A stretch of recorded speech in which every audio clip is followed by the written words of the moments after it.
Hello, Formula One fans. Welcome to another episode. This is Rory. I'm with Paddock HQ, and I want to give you some thoughts on what happened with qualifying today regarding the Bahrain Grand Prix, which is tomorrow. So, the Red Bull took the first two spots, with Max Verstappen finishing at the pole position and Checo Perez finishing in the number 2 spot. There's no surprise there. They have very quick cars. Everybody knows it. Although it was a very competitive qualifying sessions today, the cars were close. We're going to have some great racing tomorrow. But ultimately what happened was Red Bull positioned themselves at the top, and they made the best of what they have.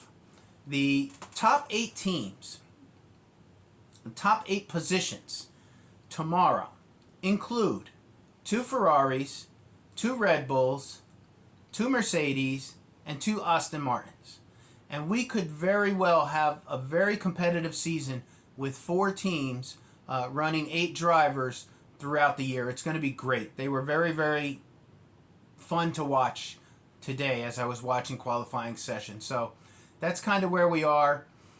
Regarding the Ferraris, you can see a difference already with the new team principal, Fred Vasseur.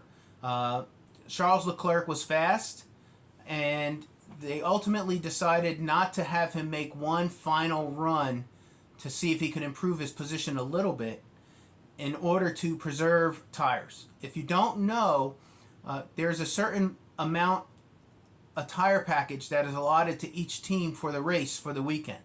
So you don't get unlimited tires. So what they did, they preserved some tires for tomorrow. And you can see the strategy, which was a big problem with Ferrari last year, already in qualifying, making some strategic decisions that may affect the race tomorrow. Of those top 4, Red Bull and Ferrari, either one of them, any one of them, can win that race tomorrow. They have the speed. The Aston Martins, Fernando is going to be quick. He is going to be competitive as well. They built a very fast race car this year. I do want to give some credit to Lance Stroll. Coming off of a preseason injury, he had an injury on a bicycle. He damaged his wrist. He hurt his wrist pretty badly. He had very limited time in the car obviously none during testing, and little during practice. So he came in, he has a competitive car, he raced his race, or he qualified his qual rather, and for him to get in the top 8, I thought was a really great effort for him. He's ready to go. It would be the better decision to stick with him over the reserve driver, even though Drugovich did very, very well. So very good for Aston Martin. Mercedes, they're another story. They continue, I think, to decline. George Russell, I'm very high on. He is a beast. He is extremely competitive and is clearly the future of Mercedes. Lewis Hamilton, you would think they'd have 2 drivers secured for the next 3, 4, 5 years, but Lewis Hamilton is in a very, very bad headspace right now. In the after reporting interview, after qualifying, he was very downbeat. He's just kind of like, we'll see, I don't know. And I don't think he's really performing up to his ability. He, as a multiple champion, he should be outperforming the car. He should be taking the car and making it better. And his headspace is not good right now. If you're a Lewis Hamilton fan, you might be a little worried about him right now. And we'll see what happens, what he puts together tomorrow.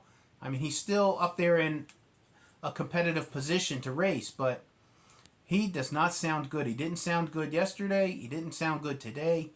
And in fact, what happened after the qualifying session, their interview, I think it was Laura Winters, was interviewing Lewis Hamilton, and he sounded so downbeat.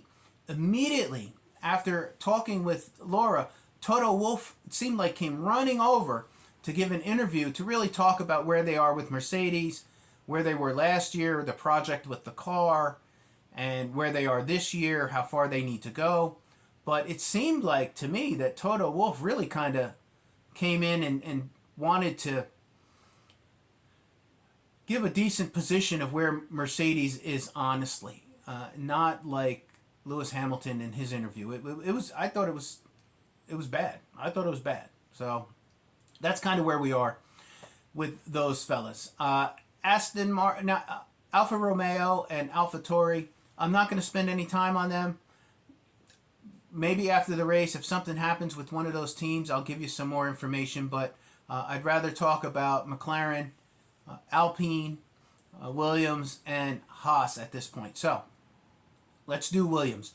Williams, we have the American driver Logan Sargent. He qualified 16th, which I thought was great. He missed it by a hair going into Qual 2. It was a good, solid start, and he's had a good testing period and a very good practice session period. So, great start for Logan Sargent. I'm behind him all the way. Go USA. Excellent, excellent, excellent. And Williams looks like they've put some improvement in their vehicles. So, Alex did good.